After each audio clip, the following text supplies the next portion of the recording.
Salut à tous, c'est l'activiste Chata. On se retrouve aujourd'hui pour une nouvelle vidéo. Donc ce sera la suite de l'histoire de la Martinique, donc de la série Yékri. Alors là, on va parler des Caraïbes, donc c'est le peuple qui était sur la Martinique. Je vais vous expliquer un petit peu comment ils vivaient. Donc comment est la société des Caraïbes?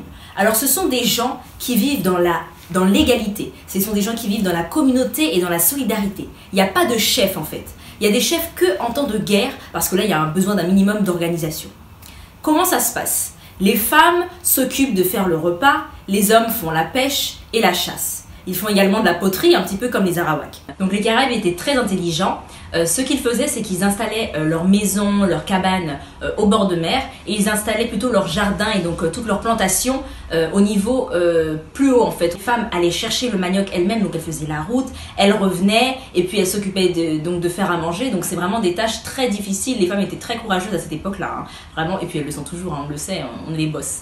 Alors, les Caraïbes construisaient aussi des bateaux. Ils avaient des canops, donc c'est des petits bateaux qui servaient notamment pour aller, par exemple, sur les autres îles, parce qu'ils ont toujours gardé en fait un lien avec les Guyanes, par exemple, ou avec les autres Caraïbes qui vivaient en Guadeloupe, par exemple.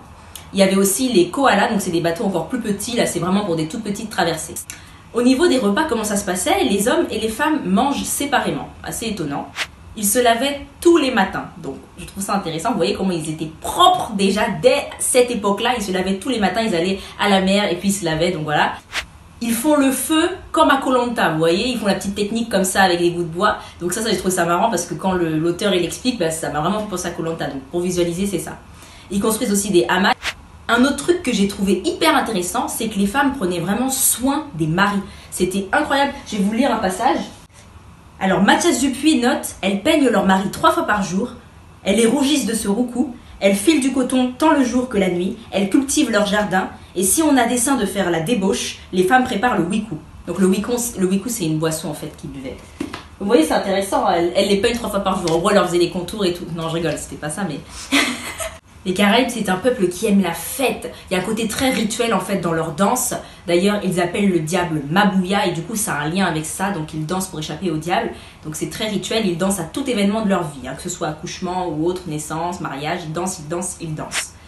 Alors, au niveau de leur alimentation, elle était assez variée. Donc, ils se nourrissaient de manioc et se nourrissaient aussi de plein de fruits, donc goyave, ananas, etc. Plein de poissons aussi.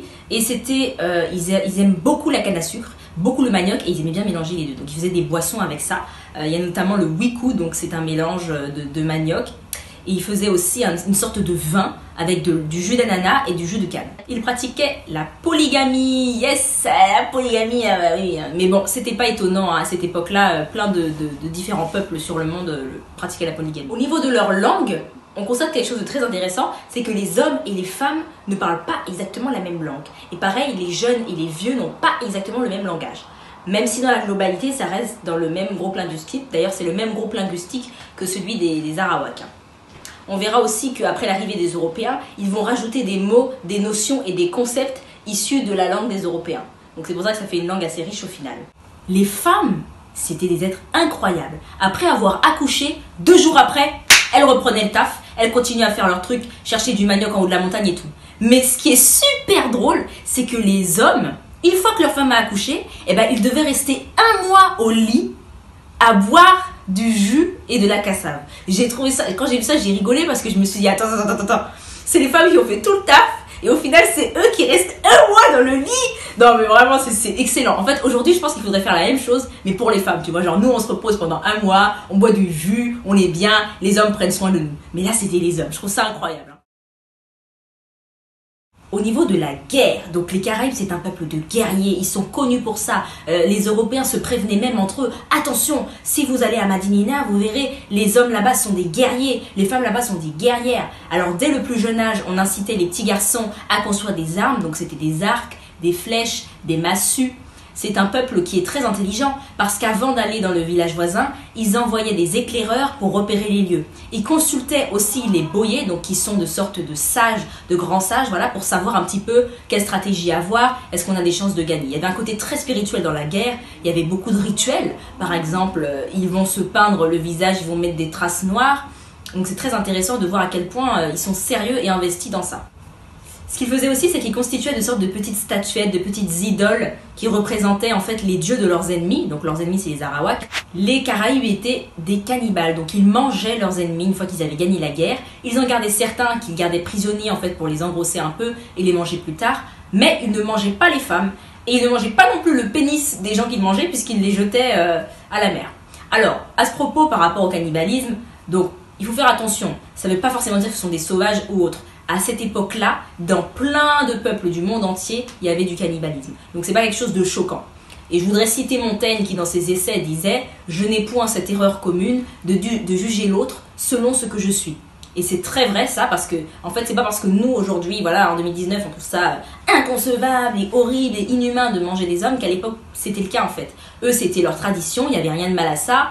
C'était comme un rituel qu'ils faisaient. Voilà, c'était vraiment se nourrir de l'ennemi qu'on a vaincu, reprendre ses forces. Et d'ailleurs, on a un membre du clergé donc, qui était là-bas qui précise « Il mange par rage et non par appétit. C'est pour se venger et non pour se repaître. » D'ailleurs, il n'aime pas la chair des Européens qu'il trouve trop salée. Donc vous voyez, c'est vraiment quelque chose de rituel. C'est pas parce qu'ils ont faim, ils mangent des hommes. Non, pas du tout.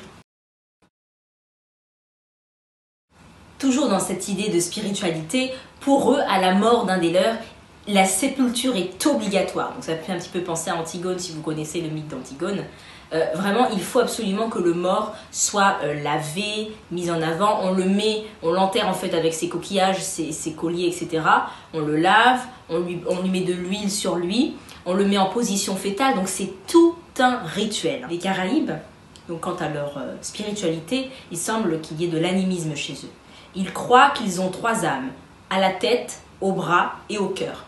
L'âme du cœur irait auprès de Dieu, donc on va monter au ciel, tandis que l'âme de la tête et l'âme du bras ira vers le bas, donc avec les mabouillas, donc le diable. Ils croient à une sorte de vie après la mort, à une sorte de paradis si on peut dire. Ils ont la notion de chemin. Chemin, c'est l'esprit bénéfique, à l'inverse du mabouilla qui est l'esprit du diable.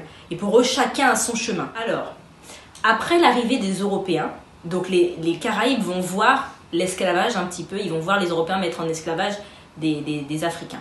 Et il semble que du coup, ils vont s'en inspirer et qu'à un moment dans l'histoire, ils vont eux aussi avoir des esclaves, mais ce seront des Arawaks. Je tiens à dire que c'est une communauté extrêmement solidaire. Comme je vous l'ai dit, les Caraïbes, ils proviennent de base des Guyanes.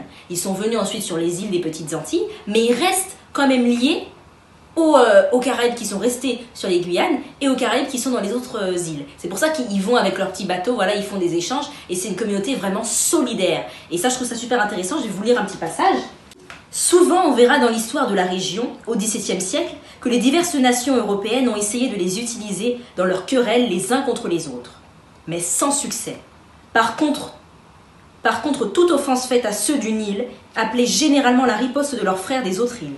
Ainsi, un constat s'impose, la culture caraïbe a été profondément modifiée par le contact avec les Européens dès le XVIe siècle. Donc vous voyez, dès que les Européens essayaient de les monter entre eux, voilà, oui, entre telle île, entre ceux qui viennent des Guyanes, etc., et ben ça marchait pas, parce qu'ils étaient unis, et dès qu'il y avait la guerre dans une des îles, bim, ils ripostaient tous. Donc, vous avez vu, déjà, dès cette époque-là, ils étaient solidaires entre eux. Moi, je trouve que c'est un exemple qu'on doit prendre entre nous, que ce soit Martinique, Guadeloupe, Guyane, et même, pourquoi pas, avec les îles anglophones. De toute façon, on en parlera, hein, de nos relations entre nous. Je trouve que, prenons l'exemple, quoi. Je veux dire, ils n'avaient pas de réseaux sociaux, ils n'avaient pas Internet, ils n'avaient même pas de pigeons voyageurs, les gars. Mais ils arrivaient quand même à gérer, ils arrivaient quand même à être ensemble, vous comprenez? Et les Européens sont venus, ont essayé de les mettre contre eux, enfin de les monter entre eux contre eux, bon, vous avez compris, voilà, de faire la merde. Et ça n'a pas marché parce que ces gens-là étaient solidaires. Et c'est ça l'exemple qu'on doit avoir, c'est la voie qu'on doit suivre. On doit revenir à ce système-là de solidarité totale. Moi je suis pour ça, vraiment.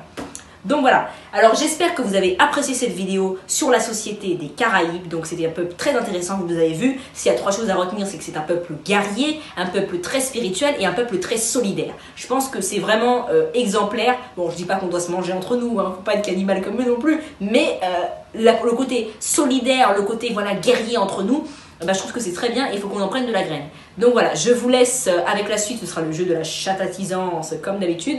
Donc voilà, big up à tous, on se voit plus tard. Trouver les faux raccords.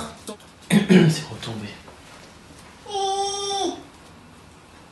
Tu me sabotes. Tu te sabotes. Dans plein de régions du monde, les gens se mangeaient. Pourquoi je dis ça? Les gens se mangeaient. Les gens étaient cannibales. Attends. Les gens étaient cannibales. Les gens. Les gens se mangeaient. Mais tu peux dire que les gens se mangent. Ouais, mais c'est drôle. Ils font un clin d'œil.